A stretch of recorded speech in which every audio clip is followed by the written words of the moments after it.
Karen ripped his therapy device in public. She didn't know I'm the mayor and his legal guardian. They say no one really knows a town until you've stood in the quiet after the chaos. I never imagined that moment would come under fluorescent gymnasium lights, with my nephew crying into my chest and half the PTA staring like they'd seen a ghost. My name is Jonah Avery. I'm the mayor of this city, not just a ceremonial figurehead. I built my career fighting for equitable housing, disability access, and mental health resources. But even after years in office, I never thought the war I'd have to fight would happen in the neighborhood I trusted enough to raise my nephew in. After my sister passed unexpectedly last spring, a brain aneurysm, silent and sudden, I became guardian to her only child. Ethan. Ethan's 11, on the autism spectrum, and mostly nonverbal. He uses an AAC augmentative and alternative communication device to speak a tablet with special software that voices his choices aloud when he touches icons. Ethan is gentle, obsessed with clouds, draws cities from memory, laughs when the dog sneezes. He deserves every right to exist in peace, not be treated like some inconvenience to be corrected or shamed, which is why what Karen did, what she said, what she broke cut so deep I still feel it when I breathe. We moved to Ivy Glen 2 months ago, a quiet, upscale suburb just outside the city center, known for manicured lawns and nosy neighbors. I didn't publicize my role. I wanted Ethan to have as normal a life as he could. I didn't need the, "Oh, Mr. Mayor" whispers at every grocery aisle. We just wanted peace. That illusion cracked in our second week. It started subtly. A sticky note on my door. "Please remind your son to use his indoor voice, especially in the morning." Ethan doesn't speak in full sentences.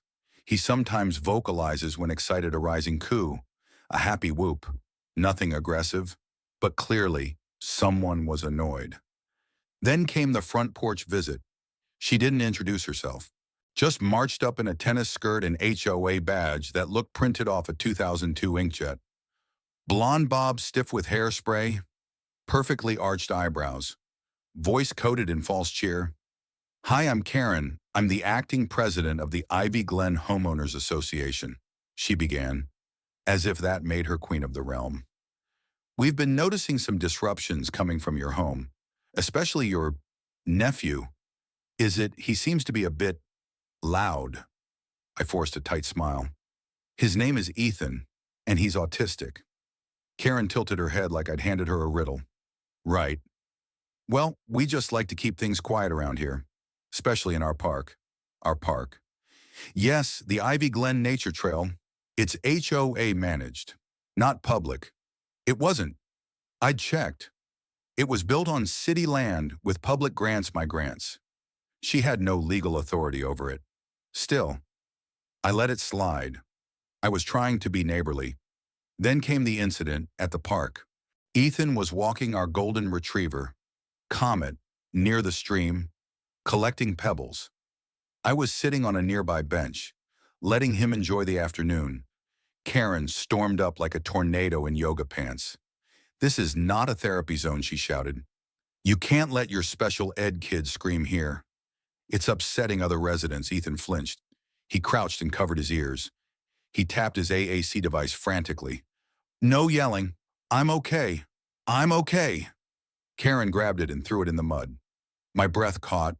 I stood slowly, my hands shaking. "That's his only way of communicating.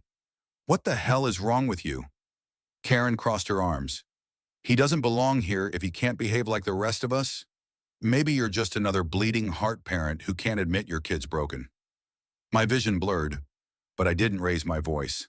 I didn't lunge. I didn't reveal who I was not yet. I took Ethan home. I dried his device with a towel, cleaned off the software card, and told him he was safe. But I made a promise to myself that night. Karen would never do this again, not to Ethan, not to any other child. And the fake authority she thought she had, it was time for that crown to shatter. That night, while Ethan slept with Comet curled by his feet, I sat in my office, staring at the remains of his AAC device. Its plastic casing was scratched, and the screen was flickering at the edges. I had backups. I always did. But it wasn't about the damage. It was about what it meant. Karen didn't just mock a child, she silenced him.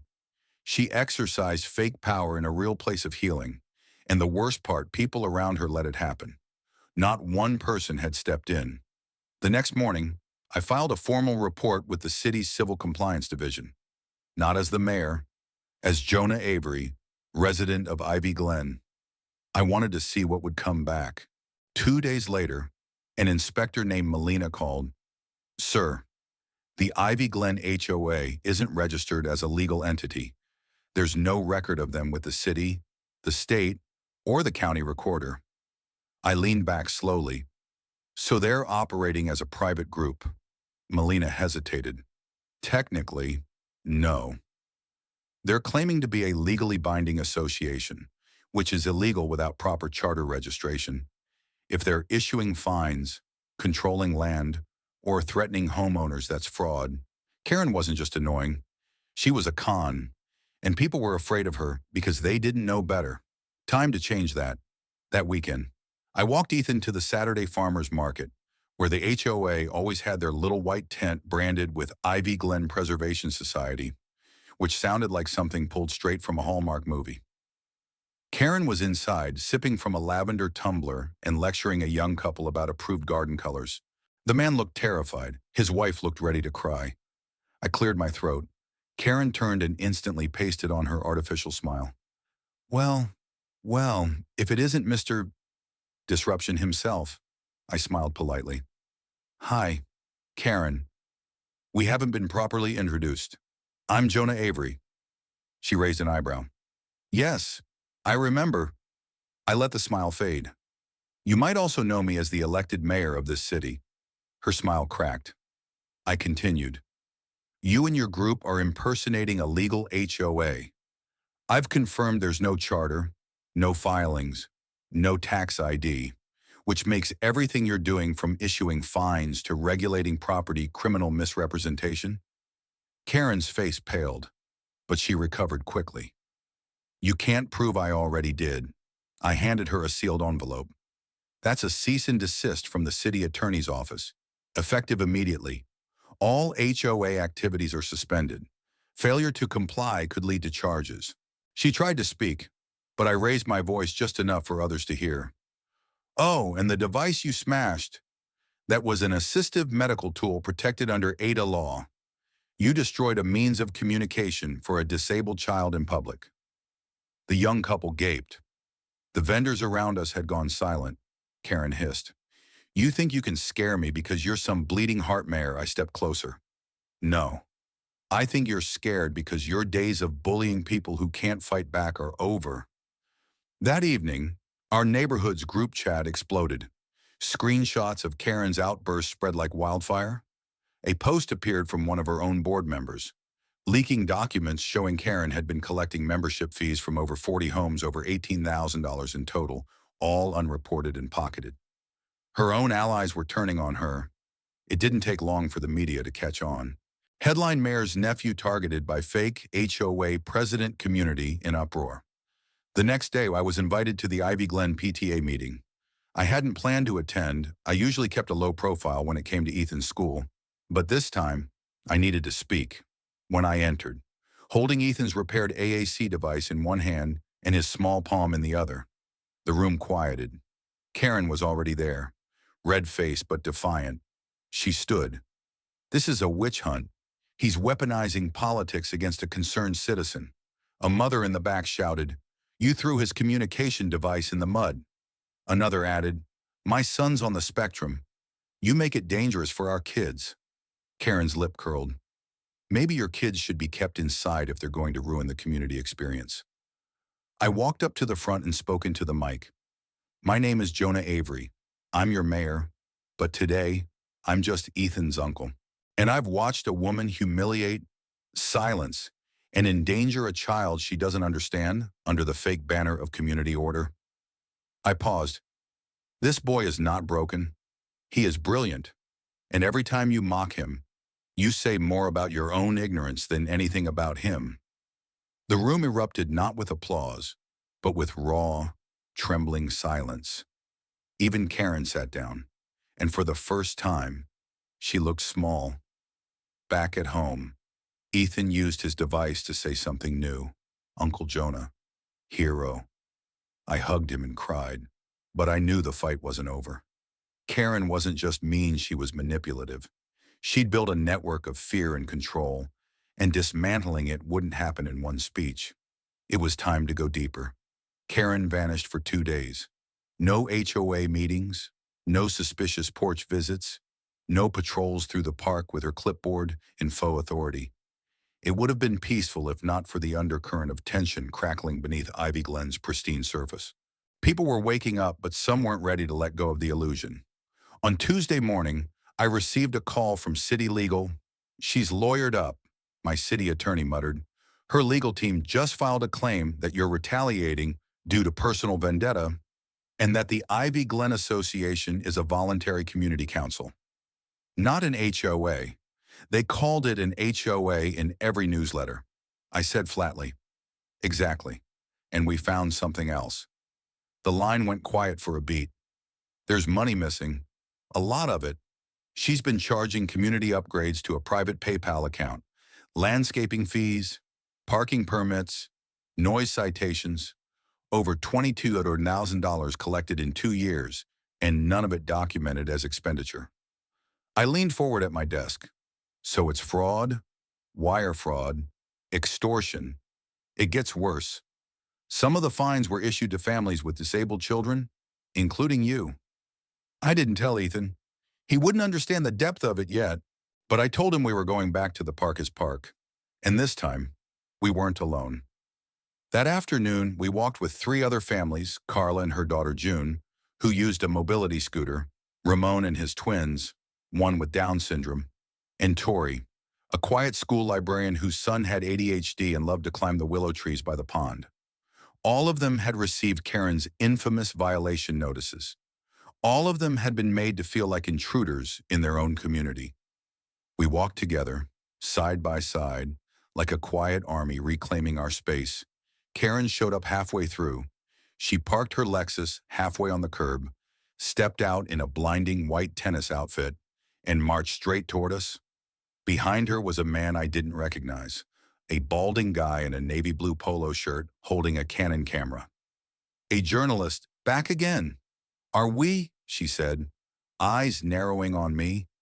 Didn't think you'd need a parade just to take a walk. Ramon stepped forward. You made my son cry when he picked dandelions. Karen's smile was all teeth. And I'm sure you want a medal for letting him run wild. That's when June's mother lost it. You called my daughter a battery on wheels. You left a flyer on our door saying her scooter was a hazard to curb aesthetics. What kind of person says that about a child? Karen crossed her arms. The kind who wants property values to stay stable. That's when the man with the camera stepped forward. Got it all, he said, front to back. I'm Daniel Lattimore, local press, just doing a story on inclusion in suburban governance. Thanks for the quote. Karen froze. I added calmly. You might want to call your attorney again, because we're done letting you rule this neighborhood through fear and fake fines. That night, the headline hit the city paper's online edition. Mayor, parents expose HOA fraud, disabled kids targeted in Ivy Glen scandal. It spread like wildfire. The next day, justice for Ethan was trending locally. So was Hosh on Ivy Glen Unmasked. But the real fallout came during the emergency community forum that Friday night. It wasn't a city-mandated event. It wasn't even official. But over 130 residents packed into the high school gym. Karen showed up 30 minutes late, flanked by 2 men in suits and a thin, shaking voice. She tried to take the mic. I'd like to clarify some recent misunderstandings, she began. A hand went up, then another, then another. Voices began to rise. You called my kid a feral banshee. In an email, you said my autistic son should be evaluated for public housing. You threatened to evict my mother for hanging a wind chime. She stammered. I was trying to maintain a standard. I walked to the front, calm, steady. This city already has standards. They're called laws, and you violated them. I turned to face the crowd. This is what happens when fear masquerades as order. When we let fake rules override real rights. When we forget that every kid, regardless of ability, deserves joy, space, and dignity. The room fell silent. Karen stood still, trembling. But then someone in the crowd, one of the teens who had watched Ethan draw chalk clouds on the sidewalk, stood up. He said quietly, "Ethan taught me cloud names last week. I never even knew he could talk like that. He's not broken, he's brilliant." And just like that, applause broke out. Thunderous, raw. Not just for me, for every parent who'd stayed quiet, for every kid who'd been shamed, for Ethan sitting in the front row with Comet, beaming.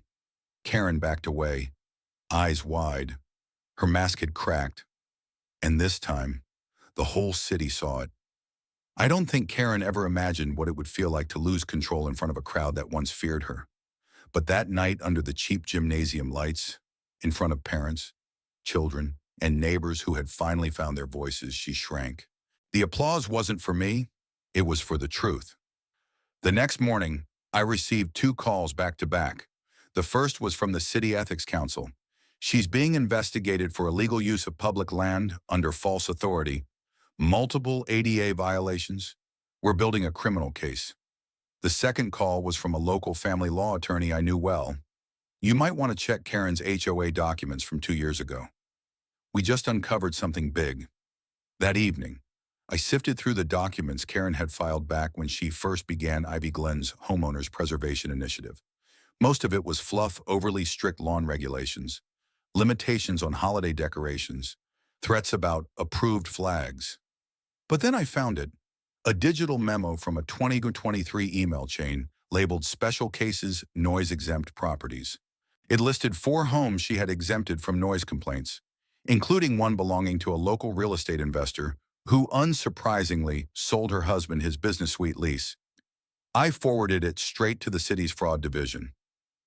By that night, her office door was sealed with a temporary closure notice, and her face was all over the evening news. Fake HOA scandal. Widens Ivy Glen president, accused of pay-to-play and discrimination against disabled kids. Ethan and I were at the park again 2 days later. He was chasing bubbles with June while I sat with Ramon, watching the clouds roll across the sky. "I don't know how you stayed that calm," Ramon said, nodding toward the trail where Karen had screamed at us just a week earlier. I smiled quietly. "Because I know who I'm fighting for." Just then, Ethan ran back to me, tapping his device. "Happy day, Daddy Cloud." I looked up, eyes stinging. That's what he called the big cumulus ones. Daddy clouds. The ones that protected the sky. But the peace wouldn't last long. Karen made one last move. 2 nights later, she filed a civil suit against me, against the city, and even against the parents who had testified at the forum. Her lawyers claimed defamation, incitement, and political targeting. She was trying to spin the narrative, paint herself as a misunderstood volunteer. It backfired immediately, within hours. The city's Office for Equity and Inclusion released a public statement supporting the investigation and confirming the legal violations under both city and federal statutes. Dozens of Ivy Glen residents, now emboldened, signed a class action countersuit, citing fraud, illegal fines, and emotional distress. The city rallied, but the moment that truly broke the illusion came not from me but from Ethan. The school was holding an end-of-term open day. Parents were invited to come see classroom projects, meet staff, share food. I wasn't planning to speak, just to be there for Ethan, who'd been working on a cloud diorama for 3 weeks. The gym was crowded. Ethan was nervous, clutching his tablet. I knelt down. "Do you want me to stay close?" He nodded. When it was his turn, I expected him to press a few pre-recorded phrases about cumulus clouds and cirrus formations, but he tapped out something completely new. "My name is Ethan. I like clouds because they don't yell. I wish all people were like clouds. But some are like lightning. That hurts. Please don't be lightning." And he looked directly at Karen, who had shown up at the back, probably to intimidate parents or collect statements for her lawsuit. Silence washed over the room like a wave. The applause this time wasn't loud. It was reverent. sacred. Even the principal had tears in her eyes. Karen didn't speak. She turned and left. For good. The very next day, the district attorney filed formal charges: fraudulent misrepresentation, criminal impersonation of a public body, violation of the Americans with Disabilities Act, civil rights intimidation. Karen was arrested at her home. The footage went viral within hours. Her smug tennis club facade peeled away under the camera lights, revealing a bitter woman desperate to cling to a power she never truly had. She looked smaller than ever as she was placed in the back of the squad car, and Ivy Glenn exhaled. Later that night, Ethan curled into my lap on the porch swing and tapped one more message. No more yelling lady. I hugged him close. Not anymore. Buddy, not anymore. It took months for the dust to settle. Karen's arrest set off a legal domino effect that no one in Ivy Glen could have predicted. Her husband filed for separation 2 weeks later, citing irreparable harm to family reputation. 2 former HOA board members testified against her to avoid charges themselves. And those community fees she collected over 2 years, she was ordered to pay back every cent with interest. But for me, the true justice wasn't in the headlines. It was in the quiet moments that came afterward. The neighborhood started to change.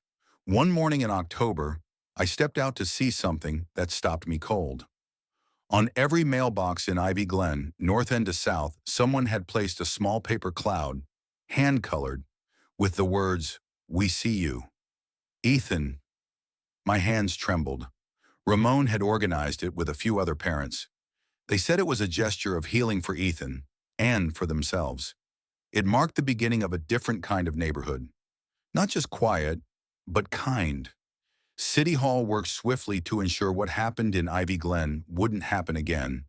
We created the Community Protection Ordinance, a law that prohibits unlicensed organizations from claiming governance powers over public land or individual property.